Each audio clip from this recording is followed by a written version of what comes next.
Okay.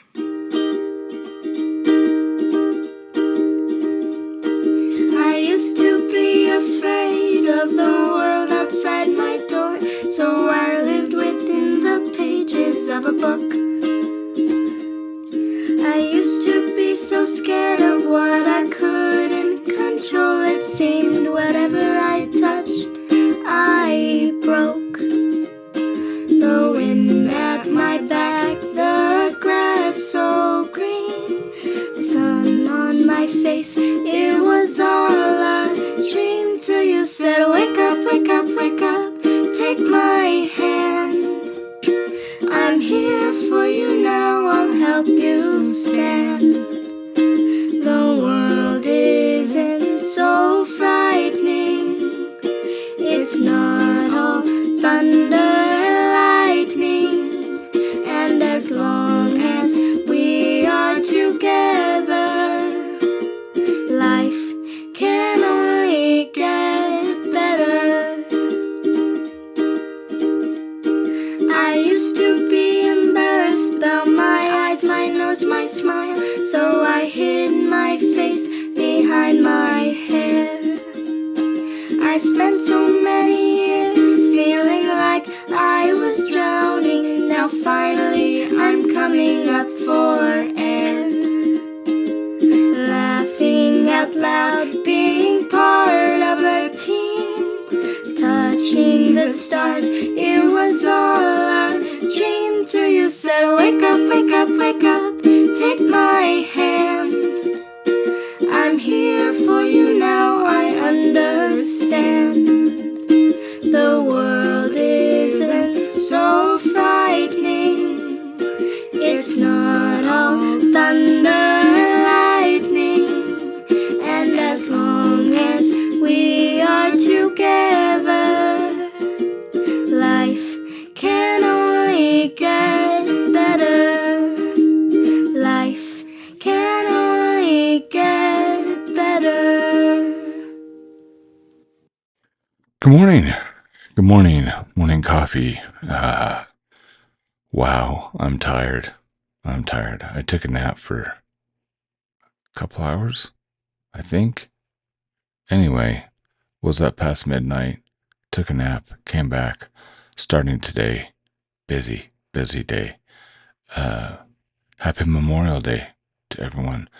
And thank you to all of those who have given their service to this country, and I'm not sure what to say other than thank you.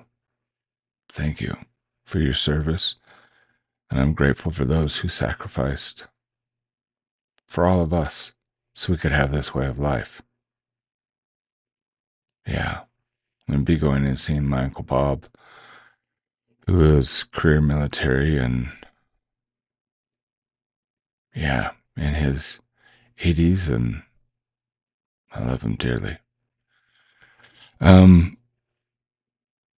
Sorry, low energy today.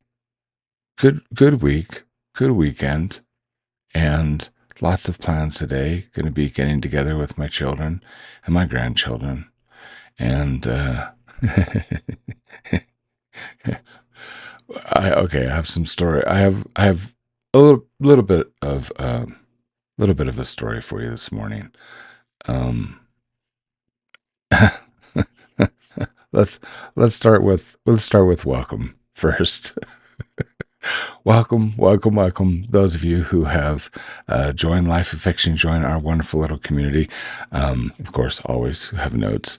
I want to say good morning to Carl Cabanas. Good morning, Carl. Gloria Martin. Good morning, Gloria. To Sarah Landvik. Good morning, Sarah. To Jackie Truscott. Good morning, Jackie. And to Roger March. Good morning, Roger, and welcome all of you to Life of Fiction. I hope you have a wonderful stay. Look around, enjoy yourself, interact, comment. Love to know who you are, and I like to be, I always like to make new friends and like to know what brought you here. let's see, today is May 25th, 2026. It is now 5:02 in the morning. I feel like when I was younger and I had a hangover, I can't quite keep thoughts in my head. They're just all a slur. Um, so I wanted something for my birthday. My birthday is Wednesday, the 27th. And a lot happens on the 27th because the 27th is also called Wanted Hero Day. So I won't see you until next week when we've passed my birthday. And my birthday is key for a few things. That was the start of Wanted Hero. I always do a sale also with Wanted Hero. And it's my one yearly sale where I put everything that is digital that I can control 100% of goes on sale. And the way that I've always done it is the sale percentage off is how old I am. And I'm turning 57 this year. So there will be a site-wide sale that is everything from, books to music to the courses that are out there. I know I've got quite a few people chomping at the bit wanting to get their hands on the Advanced World Building course. But everything is 57% off for 24 hours only for May 27th. So tell your friends, tell your family, tell your enemies, because this supports us through a good chunk of the year. So if there's anything that you like that you wanted to get for friends, family, now's the time. Even support. I will be putting I'm groggy this morning. I'm sorry about that. And yet I'm happy. I feel giggly, and yet I feel a little tired to giggle.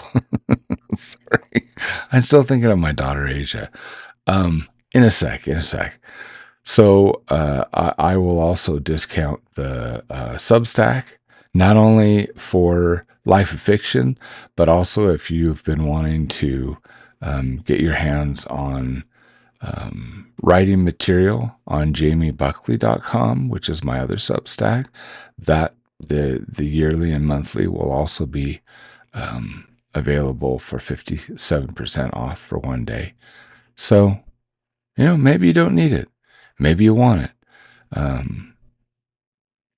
Anyway, it's my once a year sale, and it's Wanted Hero Day. I'm looking forward to today. I'm going to be meeting all my kids and my grandkids at a park. Payson Park. Love that park. What's neat about that park, it's one of the prettiest parks that I've been to when we moved down here, well over a decade ago. I think we're going on 14 years now. And the park is gorgeous. It's so well maintained, and they have these full, mature, beautiful trees that are so thick and so amazing that when you walk through the wall of these trees from the parking lot, the temperature outside, even in the midst of a killer hot summer, the temperature goes down, 7 to 10 degrees. It's phenomenal. Always cool in the shade there. And each one of those trees is named after a military individual who gave their life and never came home from that city. That's pretty amazing. So, yeah. Wow. Thinking about family, thinking about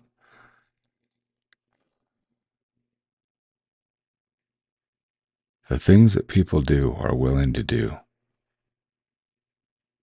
Makes me think of my neighbors. We have quite a measles outbreak here in my town. And they've canceled things. They've canceled church. They canceled town meetings. They canceled school early.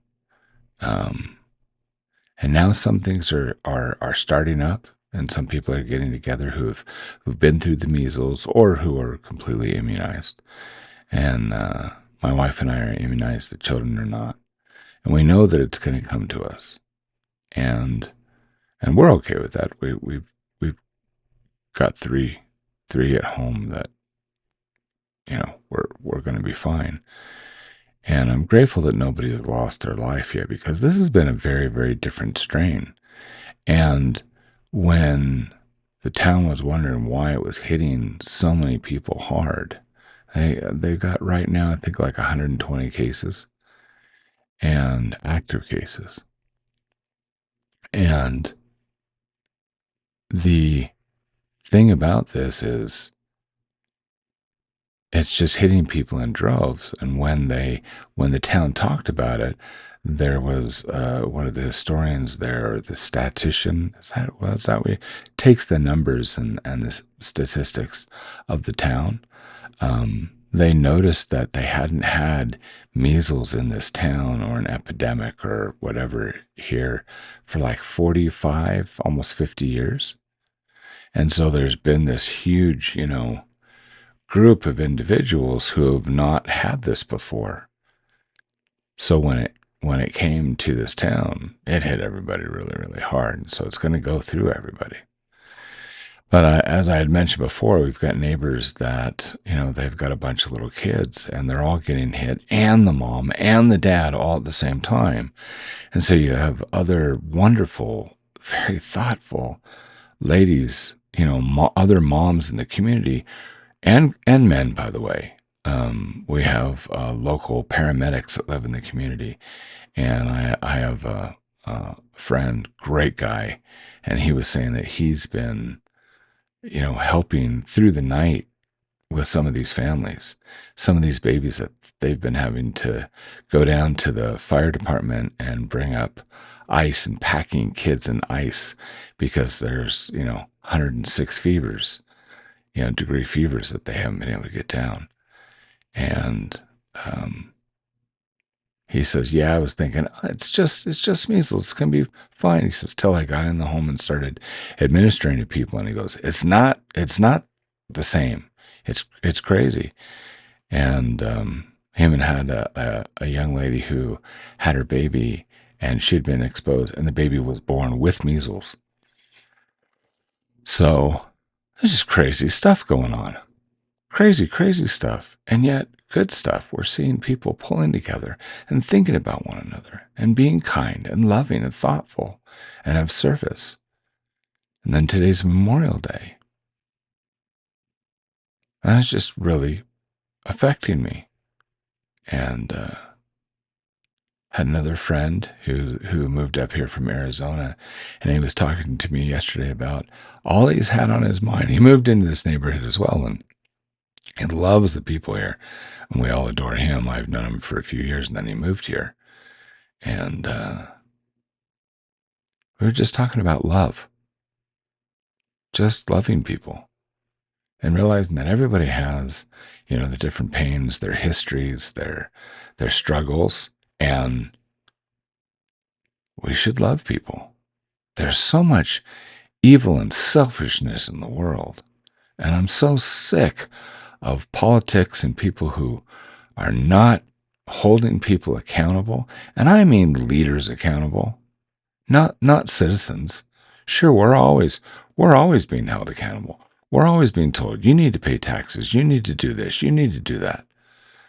But not our leaders. We sacrifice. What the hell do? They get away with all sorts of crap. I'm so sick of politics. I'm so sick of all this garbage. When today I remember sacrifices that our family has made, our friends have made, and I turn around and I think, and yet the rich and the leaders of the world get away with all sorts of shit, and it's wrong. It's absolutely wrong. Sorry, total turn 180 degrees. But I spend time with people all over the world every day. And it's the same everywhere.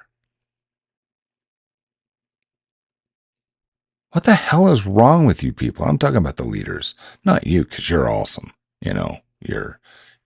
That's why I hang out with you on Mondays. So, be you. That's how we change the world. That's how we maintain the good things in life. Be you. That's what makes you extraordinary. That's what makes this community extraordinary. This is why I do the things that I do. Because I believe in the good in people. The assholes are going to stay assholes. I'm sorry. That's just life. But we don't have to be that way. I don't want to be that way. I used to be one of those people. I've never been rich or a leader. I used to be an asshole. But I like people. I found out that I was being a jerk and realized how amazing people were. You know who did that? The people who live in Massachusetts. So any of you who live in Massachusetts, you're the one that converted me. If I was wealthy enough to have a summer home, I would live in Utah and I would get a summer home in Massachusetts because the people out there frickin' rock. I love going out there.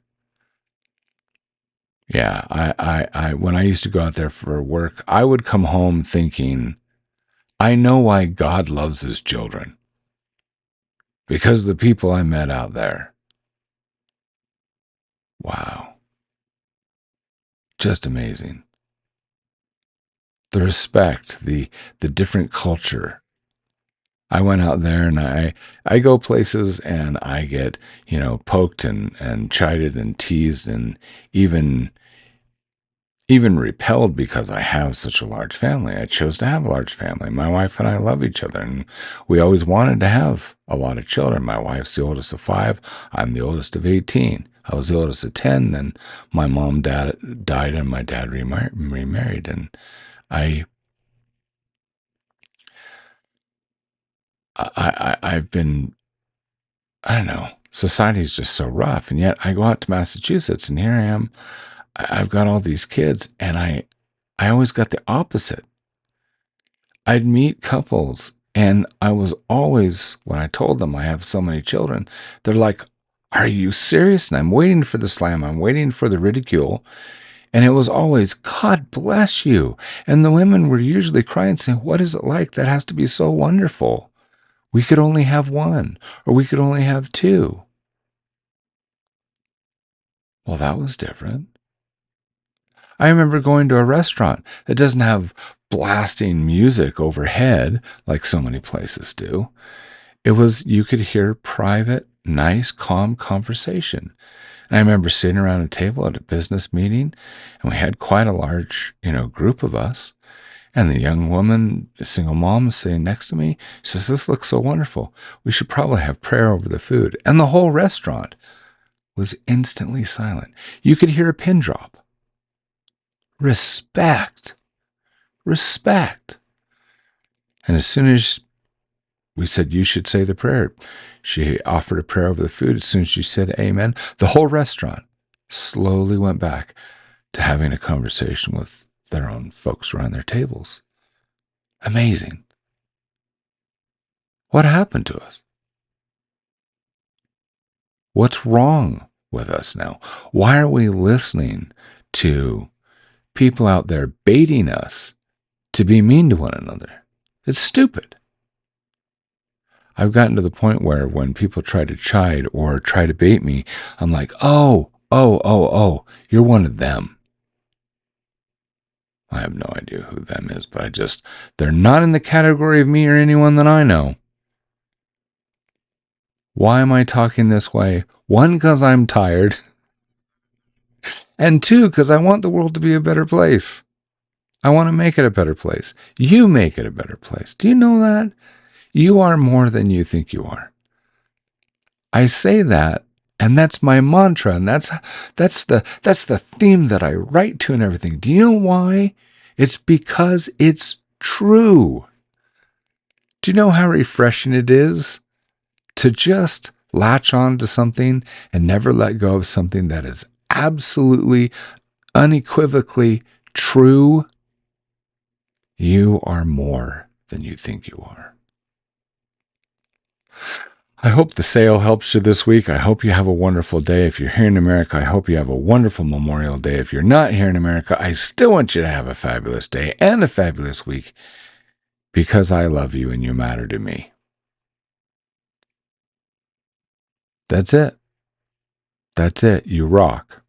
Don't question it because, I could be wrong, but I'm not wrong. No, not about that. Not about that. We'll see you next time. Bye.